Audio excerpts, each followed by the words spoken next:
تیسرے نکاح کا مرحلہ ہے وہ اسی ضمن میں اور اسی تسلسل میں ہے کہ حضرت خولہ دو طرف بات کرنے کے لیے گئی ہیں۔ پہلے بیوہ سے بات کی ہے، بعد میں جن کا نکاح نہیں ہوا حضرت عائشہ کے سلسلے میں بات کرنے گئی، تو حضرت سودا سے تو نکاح ہو چکا ہے۔ اب حضرت خولہ بنت حکیم رضی اللہ عنہ حضرت ابوبکر صدیق رضی اللہ عنہ کے مکان پہ گئیں۔ حضرت ابوبکر صدیق کے جب مکان پہ گئیں تو مقصد یہی ہے کہ حضور کے رشتے کے بارے میں بات کروں، تو جب وہ اس سلسلے میں پہنچی ہیں تو سیدنا ابوبکر صدیق رضی اللہ عنہ مکان پہ موجود نہیں تھے، کہیں باہر کسی کام سے گئے ہوئے تھے۔ گھر پہ ام رومان ہیں، یہ ام رومان حضرت عائشہ کی والدہ ہیں۔ حضرت عائشہ کے والد، ان کا اصل نام عبداللہ ہے اور شہرت حضرت ابوبکر سے، اور والدہ کا نام زینب ہے اور کنیت ام رومان ہے۔ نام اصل والدہ کا حضرت عائشہ کی زینب ہے، تو ام رومان گھر پہ موجود ہے، حضرت ابوبکر باہر گئے ہوئے۔ حضرت خولہ تشریف لائیں اور آتے ہی گھر پہنچتے یہ کہا کہ ام رومان، تمہیں پتہ بھی ہے، تمہیں اندازہ بھی ہے کہ میں تمہارے لیے ایک ایسی خبر لے کے آئی ہوں، اور ایک ایسی خبر لے کے آئی ہوں جس سے تمہیں یہ پتہ چل جائے گا کہ اللہ نے تمہارے لیے خیر و برکت کے دروازے کھولنے اور خیر و برکت سے نوازنے کا فیصلہ کیا ہے۔ کیا تمہیں اس کا اندازہ بھی ہے، تمہیں معلوم بھی ہے؟ تو ام رومان رضی اللہ عنہ کہنے لگیں کہ خولہ وہ خیر و برکت اور اس کے دروازے کھلنا اور اس کے فیصلے سے کیا مراد ہے؟ ایسی کون سی خیر و برکت ہے جس پہ تم مبارکباد دینے کے لیے آئی ہو؟ تو ذکر کیا کہ میں حضور اکرم صلی اللہ علیہ وسلم کا رشتہ تمہاری بیٹی کے لیے لے کر آئی ہوں۔ تو ام رومان رضی اللہ عنہ کی مسرت اور خوشی میں اضافہ ہوا، اپنی مسرت اور خوشی کا اظہار بھی کیا کہ ہماری بیٹی اور اللہ کے نبی کے گھر میں اور آپ کے حرم میں آپ کے نکاح میں جائے تو خوشی کا موقع ہے۔ لیکن یہ ساتھ میں یہ بھی کہا کہ خولہ، لیکن ان کے باپ بھی تو ہیں نا، عائشہ کے باپ ہیں، تو اس لیے جب تک ابوبکر صدیق سے ذکر نہ کیا جائے میں فیصلہ تو اپنی طرف سے نہیں کر سکتی۔ تو ابوبکر صدیق رضی اللہ عنہ کا انتظار کیا گیا ہے۔ تھوڑی دیر میں حضرت ابوبکر صدیق رضی اللہ عنہ تشریف لائے۔ جیسے ہی تشریف لائے تو حضرت خولہ نے ان سے بھی وہی الفاظ کہے اور یہ کہا کہ ابوبکر پتہ ہے آپ کو میں کیسا روح افزا پیغام اور پیام لے کے آئی ہوں، یعنی ایسی خبر لائی ہوں کہ سنتے ہی آپ کی روح خوش ہو جائے گی، اور وہ یہ ہے کہ اللہ نے خیر و برکت سے نوازنے کا فیصلہ کیا ہے۔ تو حضرت ابوبکر کہنے لگے خولہ جلدی بتاؤ، دیر کس بات کی؟ وہ خیر اور برکت، مبارک بادیاں، روح افزا پیغام جو لے کے آئی ہو، جلدی بتاؤ، دیر کیوں کر رہی ہو؟ تو کہنے لگی کہ محمد الرسول اللہ صلی اللہ علیہ وسلم کے لیے میں پیام لے کے آئی ہوں کہ آپ کی بیٹی کا رشتہ آپ کر دیجئے۔ تو سیدنا ابوبکر صدیق رضی اللہ عنہ کے لیے اس سے زیادہ مسرت اور خوشی کا موقع اور کیا ہو سکتا ہے کہ حضور کے نکاح میں آپ کی بیٹی ہو۔ لیکن چونکہ کچھ رکاوٹیں ان کے ذہن میں تھی۔ ایک بات تو یہ لکھی ہے کہ زمانے جاہلیت میں اگر کوئی کسی کو اپنا بھائی کہہ دے، سگا بھائی نہیں ہے، خونی رشتے کا حقیقی بھائی نہیں ہے، منہ بولا بھائی، جیسے منہ بولے بیٹے منہ بولے بھائی بھی ہوتے تھے، کسی نے کہہ دیا بھائی میرا اس سے اتنا گہرا تعلق ہے کہ میں اس کو اپنا بھائی بنا لیتا ہوں، یہ میرا بھائی ہے، تو لوگ اس کو حقیقت میں وہی درجہ دیتے تھے جو سگے اور حقیقی بھائی کا ہوتا، اور ایسا درجہ کہ جیسے بھتیجی سے چچا نکاح نہیں کر سکتا، ایسے ہی اب یہ منہ بولا بھائی ہے تو منہ بولے بھائی کی بیٹی بھی بھتیجی، اب یہ نکاح نہیں کر سکتا۔ یہ زمانے جاہلیت کی ایک رسم تھا، ایک رواج تھا۔ تو اب چونکہ اس کے متعلق کوئی حکم اسلام میں بیان نہیں کیا گیا تھا، تو اس لیے حضرت ابوبکر صدیق رضی اللہ عنہ تذبذب میں پڑ گئے، سوچ میں پڑ گئے۔ سوچ میں کس وجہ سے کہ اللہ کے نبی علیہ السلام ان کو اپنا بھائی قرار دیتے تھے۔ حضرت ابوبکر کا اور حضور کا رشتہ اس قدر مضبوط اور گہرا تھا کہ اللہ کے رسول صلی اللہ علیہ وسلم حضرت ابوبکر کو اپنا بھائی قرار دیتے تھے کہ ابوبکر تو میرے بھائی ہیں۔ تو اس بات کو بنیاد بنا کے لوگ کہنے لگے یہ تو منہ بولے بھائی ہیں. تو حضرت ابوبکر نے سوچا کہ جب میں منہ بولا بھائی بن گیا تو میری بیٹی تو بھتیجی ہو گئی، تو کیسے نکاح ہو سکتا ہے حضور کا؟ تو خولہ اس وجہ سے میں کچھ فیصلہ نہیں کر سکتا کہ کیا کروں. تو پھر خولہ بنت حکیم رضی اللہ عنہ یہاں سے گئیں اللہ کے نبی علیہ السلام کی خدمت میں کہ یا رسول اللہ، میں گئی تھی پیام لے کے رشتے کی بات کرنے، لیکن حضرت ابوبکر کہہ رہے ہیں کہ یہ مسئلہ ہے، جاہلیت کی ایک رسم ہے، اسلام میں کوئی حکم بتایا نہیں گیا ہے. تو حضور اکرم صلی اللہ علیہ وسلم نے ایک روایت میں کہ حضرت خولہ کو بتایا، انہوں نے بات پہنچائی. ایک روایت میں کہ حضور نے براہ راست خطاب کیا اور فرمایا کہ ابوبکر انت اخی فی الاسلام، ابوبکر تم میرے اسلامی بھائی ہو، دینی بھائی ہو، حقیقی اور سگے بھائی نہیں ہو. تو منہ بولا بھائی جو ہے وہ حقیقی اور سگا بھائی نہیں بن سکتا. میں نے جو تمہیں بھائی قرار دیا وہ دینی اسلامی بھائی ہے، تو اس لیے تمہاری بیٹی سے نکاح ہو سکتا ہے. تو حضرت خولہ نے یہ جب پہنچی دوبارہ حضرت ابوبکر کی خدمت میں تو اللہ کے نبی کی بات پہنچائی، ذکر کیا. تو اب تو کوئی رکاوٹ نہیں رہنی چاہیے کہ حضور نے بات صاف کر دی، مسئلہ واضح کر دیا. لیکن ایک اور رکاوٹ تھی. دوسری رکاوٹ یہ ہے کہ پہلی رکاوٹ تو خیر وضاحت نہ تھی اس لیے رکاوٹ سمجھا، حقیقت میں رکاوٹ نہیں. دوسری جو رکاوٹ تھی وہ حقیقت میں رکاوٹ بنی تھی، اور وہ یہ تھی کہ حضرت عائشہ صدیقہ رضی اللہ عنہا کے حضور سے رشتے کی بات شروع ہونے سے پہلے ہی سے حضرت عائشہ کی نسبت مطعم بن عدی، وہی سردار مکہ جس نے پناہ دی ہے طائف سے واپسی میں حضور کو، تو اس کے بیٹے ہیں جبیر بن مطعم جو آگے اسلام لائے لیکن ابھی اسلام نہیں لائے تھے. تو یہ جبیر بن مطعم سے حضرت عائشہ کی پہلے سے بات ہو چکی تھی، ان کے رشتے کی نسبت طے ہو چکی تھی. اس کے بعد پھر حضور کے رشتے کا پیام آیا، اگرچہ کہ نکاح بھی نہیں ہے، رخصتی بھی نہیں ہے، لیکن بات ہوئی بھی ہے. تو اب حضرت ابوبکر صدیق رضی اللہ عنہ سوچ میں پڑ گئے کہ پہلے تو وہاں بات ہوئی ہے، اور بات ہونے کا مطلب جیسے ہم کہتے ہیں زبان دے دینا، بات کر دی گئی ہے نا، نسبت تو طے کی گئی ہے اگرچہ کہ نکاح ہوا نہیں ہے. تو لہٰذا اگر میں اسے بتائے بغیر، ان کو اس بات کا ذکر کیے بغیر اگر کوئی اقدام کر لیتا ہوں اور حضور سے فوراً نکاح کر دیتا ہوں تو یہ مروت کے خلاف ہے، یہ اخلاق کے خلاف ہے، مروت کے خلاف ہے.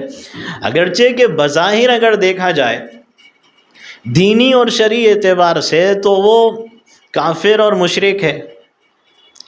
اور ایک طرف حضور اکرم صلی اللہ علیہ وسلم سے رشتے کا پیام ہے، تو کافر اور مشرک سے چھوڑ کے حضور سے رشتہ کر لینا تو اس میں کوئی قباحت دینی شرعی اعتبار سے نظر نہیں آتی. اگرچہ کہ ابھی ممانعت حرمت نازل نہیں ہوئی تھی کہ مشرک مرد کا مسلمان عورت سے اور مسلمان مرد کا مشرکہ عورت سے نکاح ہو سکتا ہے یا نہیں ہو سکتا، یہ تو آگے کے احکام ہیں، آگے بعد میں اس بارے میں احکام نازل ہوئے، ابھی تک نازل نہیں ہوئے تھے. لیکن بظاہر دیکھا جائے تو یہ سمجھ میں آتا ہے وہ کافر مشرک یہاں حضور کا رشتہ. لیکن یہاں جو اخلاق اور مروت کا مظاہرہ کیا ہے سیدنا ابوبکر صدیق رضی اللہ عنہ نے، اور یہ پیغام گویا دیا گیا ہے، ایک سبق ملتا ہے کہ جہاں تم نے بات کر دی ہو، زبان دے دی ہو، کسی سے تم نے وعدہ کر دیا ہو، تو پھر آگے اگر کوئی مرحلہ ایسا آتا ہے تو اسے بتائے بغیر ایسا کوئی اقدام کرنا مناسب نہیں ہے. اس لیے سیدنا ابوبکر صدیق رضی اللہ عنہ نے حضور پیام بھیج رہے ہیں، حضور کو جواب نہیں دے رہے، پہلے جاتے ہیں مطعم بن عدی کے پاس کہ پہلے وہاں تو معاملہ کلیئر ہو، بات پہلے وہاں پوری ہو جائے. تو وہاں پہنچے مطعم بن عدی کے پاس اور کہنے لگے دیکھو میں مطعم بن عدی اس لیے تمہارے پاس آیا ہوں کہ تمہارے بیٹے کی میری بیٹی سے نسبت طے ہوئی، نکاح نہیں ہوا، تو اب نسبت طے ہو کے بھی وقت ہو گیا ہے، اب بتاؤ تمہارا کیا خیال ہے، واقعتاً جیسے نسبت طے ہوئی ہے تم نکاح کرنا چاہتے ہو اپنے بیٹے کا میری بیٹی کے ساتھ یا کوئی اور ارادہ ہے؟ تو مطعم بن عدی نے تو کوئی جواب نہیں دیا، لیکن مطعم بن عدی کی جو بیوی تھی کافرہ مشرکہ ہے، تو وہ کہنے لگی کہ مطعم اگر ابوبکر کی بیٹی عائشہ ہمارے گھر آ گئی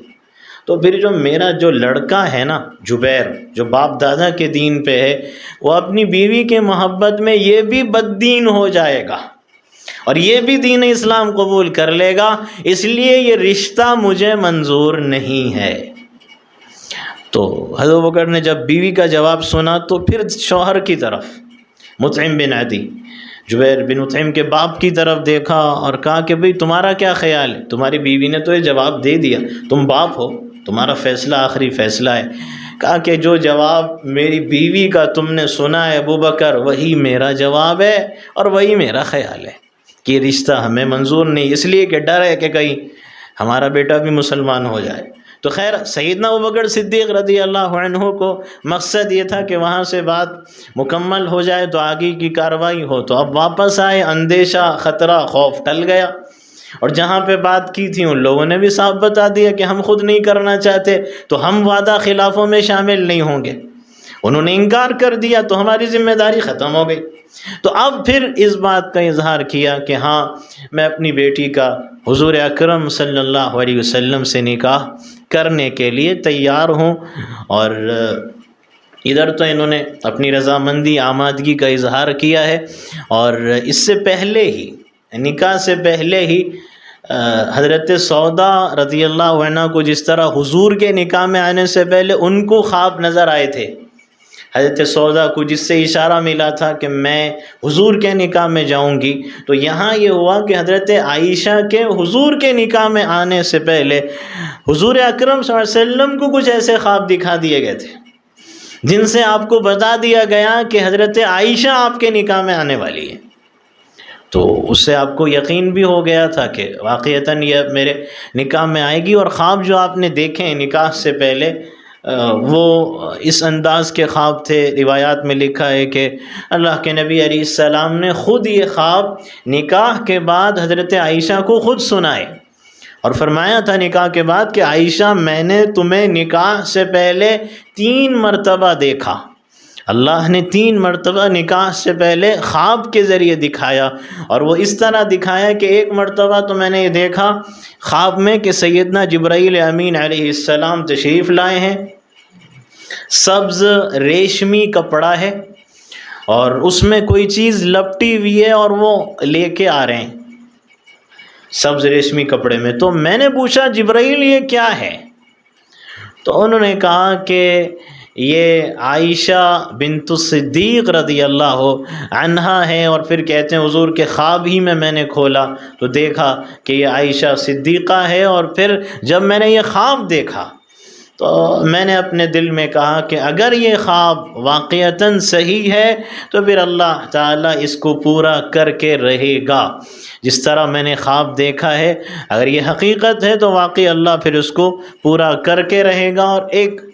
رات کو میں نے خواب یہ دیکھا کہ ایک فرشتہ ہے جو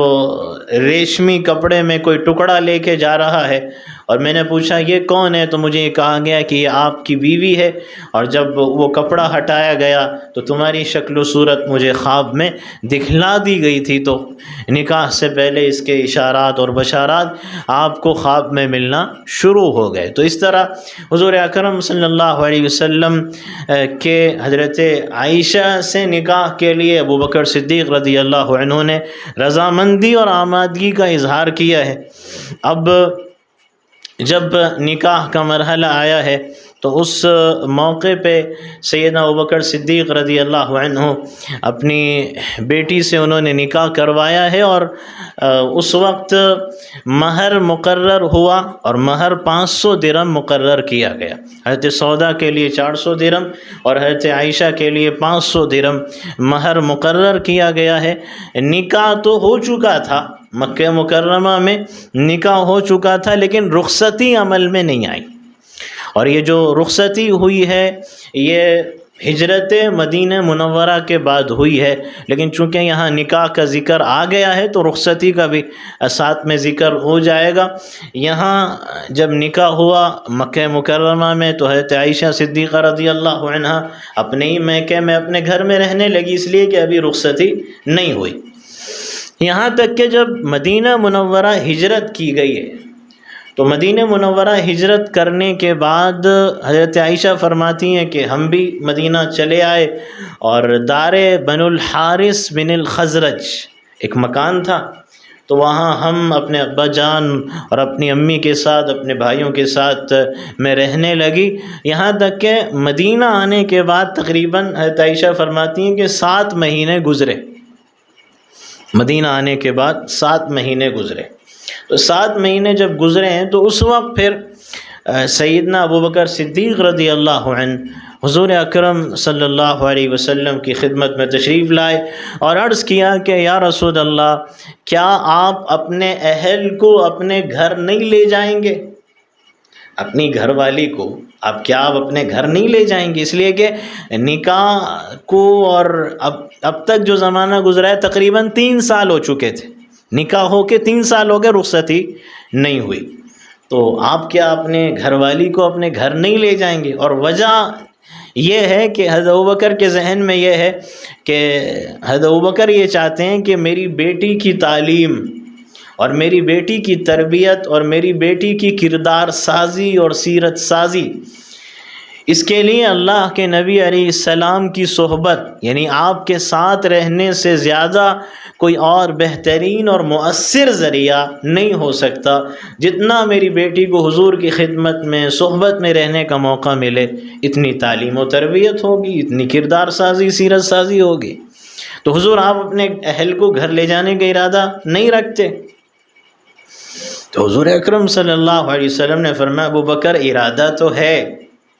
لیکن جو مہر طے کیا گیا ہے اس مہر کی رقم میرے پاس نہیں ہے، تو کیسے لے جاؤں؟ اس سے یہ بھی اندازہ ہوتا ہے کہ مہر کی اہمیت کتنی زیادہ ہے، کہ مہر کا انتظام نہیں تو حضور نکاح کے بعد نکاح ہو چکا ہے لیکن رخصتی بغیر مہر کے میں کیسے لے جاؤں؟ تو مہر کی اہمیت کا اندازہ اس سے ہوتا ہے۔ تو پھر سیدنا ابوبکر صدیق رضی اللہ عنہ نے عرض کیا یا رسول اللہ، ہدیتاً اور تحفتاً، میری دولت آپ کی خدمت میں پیش ہے یا رسول اللہ، آپ میری طرف سے لے لیجئے مہر کی رقم۔ تو حضور اکرم صلی اللہ علیہ وسلم نے ہدیتاً لینا گوارا نہیں کیا، بلکہ بطور قرض کے لیا ہے کہ جب اللہ دے گا اس وقت واپس دے دیا جائے گا، تو بطور قرض کے لیا ہے، اور 500 درہم حضرت ابوبکر نے اللہ کے نبی علیہ السلام کے حوالے کیے۔ تو حضور نے فرمایا کہ پہلے یہ اپنی بیٹی کے پاس بھجواؤ، پہلے یہ مہر کی رقم اپنی بیٹی کے پاس بھجواؤ، پھر رخصتی ہوگی۔ یہ مہر کی اہمیت کا پتہ چلتا ہے۔ تو سیدنا ابوبکر صدیق رضی اللہ عنہ نے اپنی بیٹی کے پاس پھر مہر کی رقم بھجوائی ہے، اور پھر اس کے بعد رخصتی کی کارروائی شروع ہوئی۔ اب رخصتی کی کارروائی اس طرح ہوئی ہے کہ سیدنا ابوبکر صدیق رضی اللہ عنہ نے اللہ کے نبی علیہ السلام کے سامنے بات کی، مہر کی رقم جا چکی ہے، اور اب انتظار ہے رخصتی کا۔ اور اس طرح رخصتی ہوئی ہے کہ ام المومنین عائشہ صدیقہ رضی اللہ عنہا فرماتی ہیں کہ میری ماں نے، میری والدہ نے مجھے رخصتی کے لیے تیار کیا، رخصتی کے لیے تیار کیا ہے، اور تیار فرماتی ہیں اس طرح بھی کہ غذاؤں کے ذریعے بھی تیار کیا۔ فرماتی ہیں کہ میری جو عمر تھی اس حساب سے میری کیفیت یہ تھی کہ اس وقت میری والدہ یہ چاہتی تھیں کہ مجھے اچھی غذائیں کھلائیں، طاقتور غذائیں کھلائیں، جس سے میں صحت مند اور قوی اور تندرست نظر آؤں، لیکن کوئی غذا مجھے راس نہیں آ رہی تھی، یہاں تک کہ پھر میری والدہ نے ککڑی اور تازہ کھجور یہ ملا کے مجھے کھلایا ہے، تو پھر اللہ تعالیٰ نے مجھے اس غذا کے ذریعے تندرست قوی بنا دیا۔ تو یہ ایک طرح سے نکاح کی تیاری غذا کے ذریعے بھی کی ہے۔ اور پھر فرماتی ہیں کہ میں اپنی سہیلیوں کے ساتھ تھی کہ اتنے میں میری اماں آئی، والدہ ام رومان رضی اللہ عنہ آئی، اور کہنے لگی چلو عائشہ، میرا ہاتھ پکڑا، اور میرا ہاتھ پکڑ کے لے کے گئی ہیں، اور پھر میرا ہاتھ دھلایا اور میرا منہ دھلایا اور میرے بالوں کو سنوارا اور درست کیا، اور پھر اس کے بعد میرا ہاتھ پکڑ کے مجھے لے کے گئی ایک کمرے کے اندر، گھر کے ایک کمرے کے اندر لے کے گئی دار بن الحارث بن الخزرج میں۔ تو میں جب اس کمرے میں پہنچی تو کہتی ہیں کہ بن الاشہل کی عورتیں،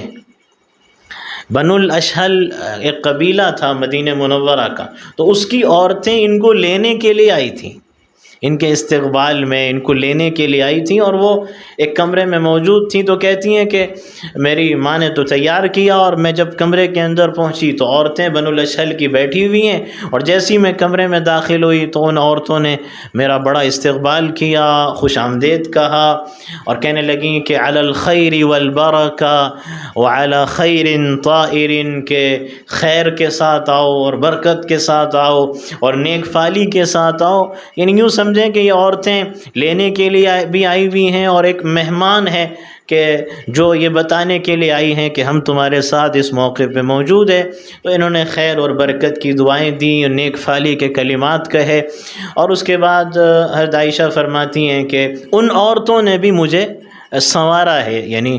سنوارنے کا مطلب کوئی زیادہ اہتمام نہیں ہے، یعنی مطلب یہ ہے کہ اس کا اہتمام کیا کہ میرے کپڑے اور بال یہ درست رہیں، اور جتنا سنوارا جا سکتا ہو، بہتر کیا جا سکتا ہو، شوہر کے لیے جو زینت اختیار کی جا سکتی ہو اس زینت کے لیے انہوں نے کوشش کی ہے، مجھے سنوارا ہے۔ یہاں تک کہ پھر تھوڑی دیر گزری، اتنے میں پھر حضور اکرم صلی اللہ علیہ وسلم تشریف لائے ہیں، اور آپ جب تشریف لائے تو آپ تخت پہ، ایک تخت رکھا تھا، آپ اس کے اوپر جلوہ افروز ہوئے ہیں۔ اور پھر اما جان فرماتی ہیں کہ اس موقع پہ یعنی بالکل سادہ شادی، اور انتہائی سادہ شادی ہے۔ اور دوسرے نکاحوں میں آگے ذکر ملے گا کہ وہاں اہتمام نظر آتا ہے۔ اہتمام کا مطلب یہ کہ بکرا ذبح کیا، اونٹ ذبح کیا، جانور ذبح کیا، گوشت کھلایا یا کوئی میٹھی چیز کھلائی ہے، لیکن یہاں اس قدر سادگی تھی، اس قدر سادہ اور بلا تکلف یہ نکاح ہے کہ اما جان فرماتی ہیں کہ حضور آتے ہیں اور لیکن نہ کوئی اونٹ ذبح کیا گیا ہے، نہ کوئی بکرا ذبح کیا گیا ہے، بلکہ فرماتی ہیں کہ صرف ایک دودھ کا پیالہ، اور وہ بھی کس کا؟ سیدنا سعد بن عبادہ رضی اللہ عنہ، مدینہ کے سرداروں میں سے، ان کے پاس کا بھیجا ہوا دودھ کا پیالہ، بس وہ، اس کے علاوہ کچھ نہیں۔ اور وہ دودھ کا پیالہ پیش کیا گیا اللہ کے نبی جب تشریف لائے حضور کی خدمت میں، تو حضور نے وہ دودھ کا پیالہ لیا اور دودھ کچھ نوش فرمایا، باقی چھوڑ دیا، اور پھر جو چھوڑا ہے وہ حضرت عائشہ کے حوالے کیا، فرمایا کہ یہ عائشہ کو پلا دو۔ تو اللہ تعالیٰ نے عورتوں میں، لڑکیوں میں شرم و حیا ان کی فطرت میں، طبیعت مزاج میں رکھا ہے۔ تو حضرت عائشہ کے سامنے جب دودھ پیش کیا گیا تو وہ کچھ شرمانے لگی۔ جب شرمانے لگی ہیں تو اسماء بنت یزید رضی اللہ عنہ، یہ سہیلی ہیں حضرت عائشہ کی، وہ فرماتی ہیں کہ میں نے دیکھا کہ حضرت عائشہ دودھ نہیں لے رہی حضور کے سامنے، یہ شرما رہی ہیں، تو میں نے کہا عائشہ دودھ لے لو، اللہ کے نبی علیہ السلام کا تبرک ہے، اسے واپس مت کرو، اسے لے لو۔ تو پھر حضرت عائشہ نے دودھ لیا ہے، لیکن محبت کا پھر اظہار کیا کہ اللہ کے نبی سے رشتہ ہے، تو محبت کا یہ اظہار کیا کہ جہاں سے اللہ کے نبی نے ہونٹ لگا کے حضور نے جس پیالے کے جس حصے سے پیا تھا، پھر وہیں سے ام المومنین عائشہ صدیقہ رضی اللہ عنہا نے پیا ہے۔ اور پھر اس کے بعد اس طرح حضور اکرم صلی اللہ علیہ وسلم کے ساتھ ان کی رخصتی ہوئی ہے، اور پھر وہ وہاں سے تشریف لے گئی ہیں۔ لیکن یہاں خاص طور سے جو بات ہے کہ نکاح کا ذکر بھی آیا ہے، رخصتی کا ذکر بھی آیا ہے، لیکن بات جو صاف سامنے آتی ہے وہ یہ ہے کہ انتہائی سادہ اور بلا تکلف نکاح، اور بلکہ لکھا ہے مورخین نے کہ حضرت عائشہ سے جو حضور کا نکاح ہے اس میں کئی قسم کے رسم اور رواج کو توڑا گیا ہے، کئی جاہلانہ رسوم و رواج کو اس نکاح کے ذریعے توڑا گیا۔ پہلی رسم، بھائی سگا نہیں ہے، منہ بولا ہے تو وہ سگے بھائی کی طرح سمجھا جاتا ہے، اس کی بیٹی بھتیجی ہے، تم نکاح نہیں کر سکتے، اس جاہلانہ رسم کو توڑ دیا گیا اپنے منہ بولے بھائی حضرت ابوبکر کی بیٹی سے نکاح کر کے۔ تو پہلی رسم یہ توڑی، یعنی حضور اکرم صلی اللہ علیہ وسلم کا نکاح رسم و رواج کو توڑنے کے لیے ہوتا تھا، اور آج کے جو نکاح ہے وہ مصرفانہ مصارف اور مشرکانہ مراسم کا مجموعہ بن رہے ہیں۔ تو حضور نے ایک رسم یہ توڑی، اور دوسری رسم ام المومنین عائشہ صدیقہ رضی اللہ عنہ خود فرماتی ہیں کہ لوگوں میں، عرب میں شوال کا مہینہ منحوس سمجھا جاتا تھا۔ کیوں؟ اس لیے کہ کسی دور میں، کسی زمانے میں شوال کے مہینے میں عمومی وبا، طاعون کی صورت میں ایک عمومی وبا کہ بدن کے کسی حصے میں گلٹی نکل جائے، پھوڑا نکل جائے، پورے بدن میں پھیلے، مر جائے، ایک عمومی وبا ہوتی تھی۔ تو کسی زمانے میں شوال کے مہینے میں یہ عمومی وبا طاعون آیا تھا، تو تب سے انہوں نے شوال کو منحوس قرار دیا کہ یہ خوشی کا اظہار کا موقع نہیں ہے، اس میں نکاح نہیں ہوگا۔ تو اماں جان فرماتی ہیں بات تعجب کی یہ ہے کہ آقا نے مجھ سے نکاح بھی شوال میں کیا، رخصتی بھی شوال میں۔ یعنی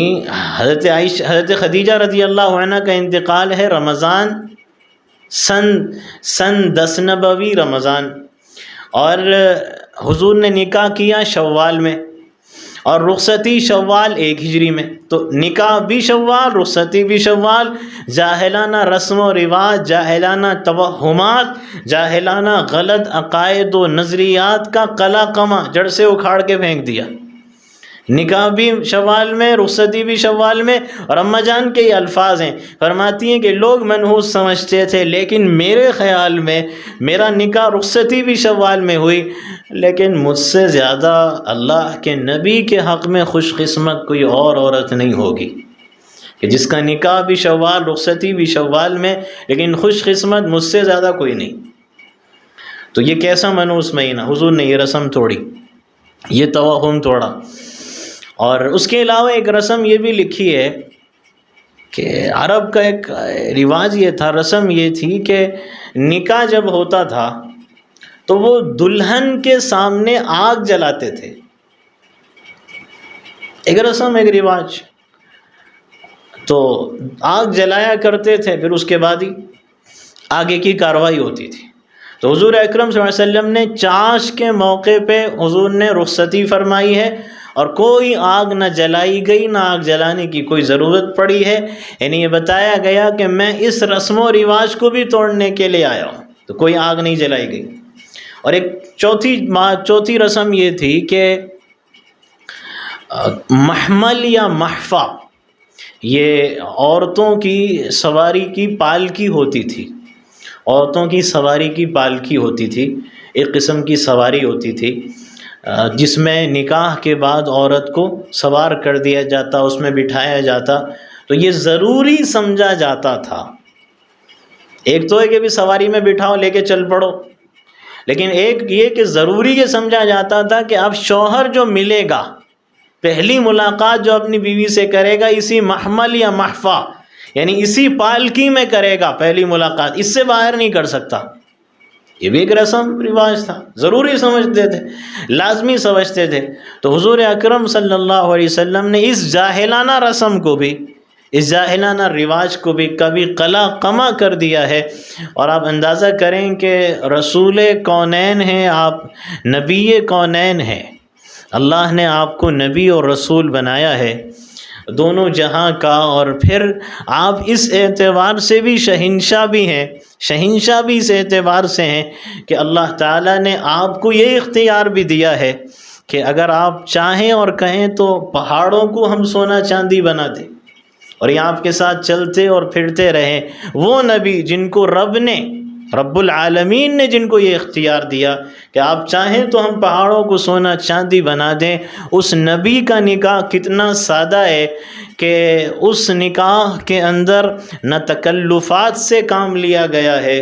نہ کسی شان و شوکت کا اظہار کیا گیا ہے، نہ کوئی دھوم اور دھام کا نظارہ نظر آتا ہے۔ ایسا نکاح جو سبق آموز بھی ہے، عبرت انگیز بھی ہے، قابل تقلید بھی ہے، جس میں نہ کوئی طبل بجتا ہے، نہ کوئی نقارہ بجتا ہے، نہ جس میں کسی مکان کی زیبائش اور آرائش اور ڈیکوریشن کا کوئی انتظام نظر نہیں نہیں آتا، جس نکاح کے موقع پہ کوئی جھنڈیاں نظر نہیں آتی، کوئی لائٹنگ نظر نہیں آتی، کسی رسم حنا کا، کسی رسم اور رواج کا اہتمام نہیں ہوتا، کسی شان و شوکت کو ظاہر نہیں کیا جاتا، اس نکاح کے موقع پہ کوئی مرد زرق و برق لباس پہنے ہوئے گھوڑے پہ چڑھتا ہوا نظر نہیں آتا، کسی عورت اور بیوی کے لیے کوئی خاص قسم کے جوڑے کا کوئی اہتمام نہیں کیا جاتا کہ یہی جوڑا ہو اور اسی رنگ کا ہو اور اسی کلر کا ہونا چاہیے۔ انتہائی سادہ بلا تکلف نکاح، فضول خرچی سے پاک نکاح، اور اس ہستی کا نکاح ہے جس کے لیے اللہ چاہے ان کی مرضی اور ان کے اختیار پہ اگر وہ اللہ سے اپنی آرزو کا اظہار کریں تو اللہ چاہے تو کائنات کو ان کے لیے سونے چاندی کا بنا دے، مگر وہ اتنا انتہائی سادہ نکاح کر کے ہمیں ہمارے لیے عبرت کا سامان اور ہمارے لیے سبق اور نصیحت اور ہمارے لیے رہبر و رہنمائی کا نمونہ بنا کے دکھلا کے چلے گئے ہیں کہ تمہارے لیے یہ نمونہ ہے، تمہارے لیے اسی میں رہبری اور رہنمائی ہے کہ اس طرح اپنے نکاحوں کو انجام دیا کرو جس طرح حضور اکرم صلی اللہ علیہ وسلم نے نکاح فرمائے ہیں۔ تو یہ تیسرا نکاح ام المومنین عائشہ صدیقہ رضی اللہ عنہا کے ساتھ ہوا، ان کے نکاح اور ان کی